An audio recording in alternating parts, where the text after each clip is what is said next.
Welcome to the Morgan Show. My name is Gardner alongside my partner, Burnett. Last week, the Bears fell short of a victory after the Stony Brook Seawolves secured the win at their home field with a game-winning field goal. This Saturday, Morgan State will head to Delaware to take on the Hornets of DSU for the first of two final conference games. Volleyball's MEAC tournament begins next week in Dover, Delaware. The Bears are seeded number 7, and the program is saying goodbye to their only senior, Melanie Battle. Bowling has their first MEAC matchup at Maryland Eastern Shore this Friday and Saturday. This past Monday, the men's basketball team opened the season with a loss to the Xavier University Musketeers, 96-73. The women also opened the season on Monday, defeating the Shepherd University Rams 78-39 in a blowout win at home. Janiah Henson led the Bears with 16 points, 2 assists, and 4 steals. Sierra Burnett now has more on the senior point guard.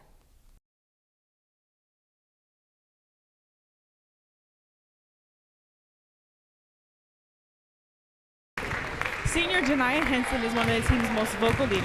At 5'3", you might miss her, but you will certainly hear her screaming instructions on the court. As the season begins, she is ready for the challenge that this season will present. The point guard for Baltimore has arrived to Morgan as a freshman. In 2019, she has learned her role and is prepared to lead. Henson trained hard in the summer. She returned in the best shape of her life. And now, she says it's time for the Bears to make a MEAC championship run.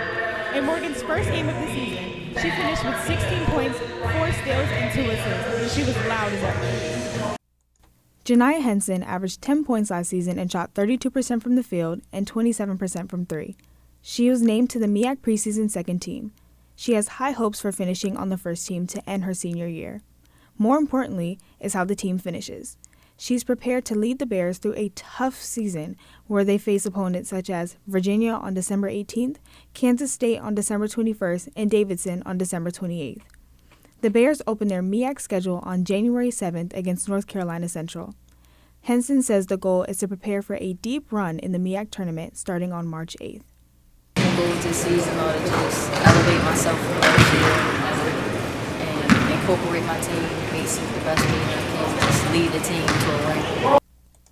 The Bears fell short of a championship in the MEAC tournament semifinals last season. A last-second shot at the buzzer knocked them out of the tournament. Henson feels like the newcomers and the veterans give them a good shot at a championship this season. I think they brought in some pieces that will help us get to the next level and get that win instead of missing it because we lost at the buzzer. So I definitely think we have more team camaraderie this year that will get us over the top. Midway through last season, Henson injured herself and the staff placed her in concussion protocols. She spent her offseason recovering and concentrating on her jump shot. Leadership was also high on her list. I focused on getting healthy.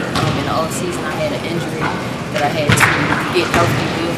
I focused on adjusting my shot and just working on my game all around. Janiah Henson is already off to a hot start, shooting 54% from the field and 75% from 3 after Monday's game. It's apparent that this Bears will go as far as their point guard will take them. Sierra Burnett reporting from the Morgan Show. Now to Gardner for a preview on the women's basketball team.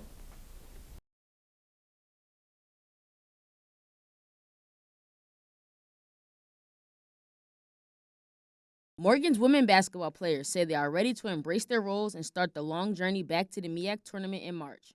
Coaches selected the Bears 4th overall in the preseason poll. The Bears opened up their season at home on Monday and defeated Shepherd College 78-39. It was a comfortable victory after losing in heartbreaking fashion last season in the semifinals of the MEAC tournament. Norfolk State knocked the Bears out of the tournament in dramatic fashion. Camille Downs drained a jump shot as time expired to lead her team to a 53-51 victory. The Bears returned with 9 players from last year's roster.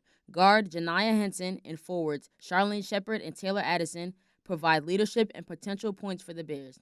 Shepard led all scorers with an average of 10.33 points per game. Head coach Ed Davis said his veterans will set an example for the newest additions to the team, including 5'8" freshman guard Gabrielle Johnson and 6'2" freshman center J.L. Butler. With the new, Davis also added some old. He hired former player Tykira Williams as an assistant coach. He trusts her expertise can help improve the program overall. The Bears struggled to find offense at times last season. They averaged 68.3 points per game. Davis continues to stress defense and says it will be a strength headed into this season. Last season, they allowed 58.1 points per game. Coach Davis is very confident that his old players will be more efficient, along with the help of players that he recruited during the offseason. He says the team has grown to be pretty familiar with each other and expects nothing short of a winning season. Henson returns as the team's point guard. She is a senior and was selected to the MEAC preseason second team. Shepard and Addison were named to the MEAC preseason third team. I'm Tay Gardner with The Morgan Show. Oh, wait, can I do it again? My name is Tadeja Payne. I'm a junior and I play a guard. My name is J.L. Butler and I'm a center. My name is Taylor Addison. I play the stretch forward and I'm from Columbia, Maryland. Who do not like get the ups? Who do not like Cheyenne. That girl gonna play Cheyenne. She gonna play country music until we Cheyenne. pass out. Cheyenne. Who's the funniest on the team? I would have to say Coach Davis. Probably KP and Sunshine. It's probably Janiyah. Shooter, Janai, and Taylor. Shooter on the team.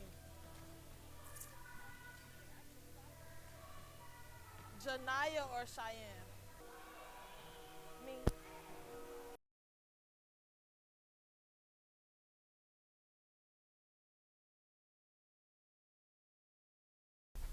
Here are my 5 takeaways from Morgan State versus Stony Brook. Number 1, the Bears struggle to close out games. For the 3rd time this season, the Bears have lost a close game where they have the opportunity to win or tie the game.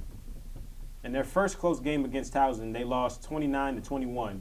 Their second close game was the homecoming game against Norfolk State University, where they lost to a game-winning touchdown and the final score was 24-20. This time, the Bears lost to a game-winning field goal against the Seawolves in the final seconds. The Bears had opportunities to put the game away and couldn't finish strongly. Number 2, passing woes.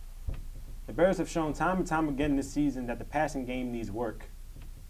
Quarterback Deuce Taylor completed only 5 of 18 passes, which is only 28%, against the Seawolves. The Seawolves quarterback Darren Braden and Charlie McKee combined for 16 completed passes out of 32, which is 50% of their passes completed, and combined for 185 yards. Not being able to pass the ball well makes the team look one-dimensional. The Bears have proven that they can run the ball well. However, it is difficult to win games if the team cannot show a mixture of running and passing. Number 3, road game losing streak continues. With this loss, the Bears have now lost 18 straight games on the road. The last time the Bears won a game on the road was against Norfolk State in the final game of 2018. Since then, the Bears have lost every road game up to this point. The Bears struggle when playing away games. This was their closest chance to win on the road and breaking the losing streak. The team enjoys playing in front of their home crowd, but cannot seem to get it done at their opponent's house. Number 4, missed opportunities. The Bears had many opportunities to score from the miscues of the Seawolves. The Seawolves turned the ball over 3 times in the game, and the Bears only capitalized on 2 of them with points. The Bears scored 10 points from 3 turnovers. They had a missed field goal attempt earlier in the second quarter. This missed field goal was crucial for the Bears because every point matters in the game. Teams might come back to that moment down the stretch of a game where even 3 points make a difference for how a team plans their plays in a close game. And number 5, Bears can run the ball, but so can the Seawolves. Running back Alfonso Graham had another great running day for the Bears. Graham rushed for 177 yards off 23 carries and had 1 touchdown. However, the Seawolves running back Ross Talarico also ran the ball well Saturday. He finished the game with 151 yards rushing and had 2 touchdowns. The Bears and Seawolves both struggled stopping each other's run game, but the biggest difference in this game is that the Seawolves are better at passing the ball and making better plays with their receivers. This is Lake Marion from The Morgan Show. Back to you guys. Thanks for tuning in. Until next time, I'm Tay Gardner. I'm Sierra Burnett.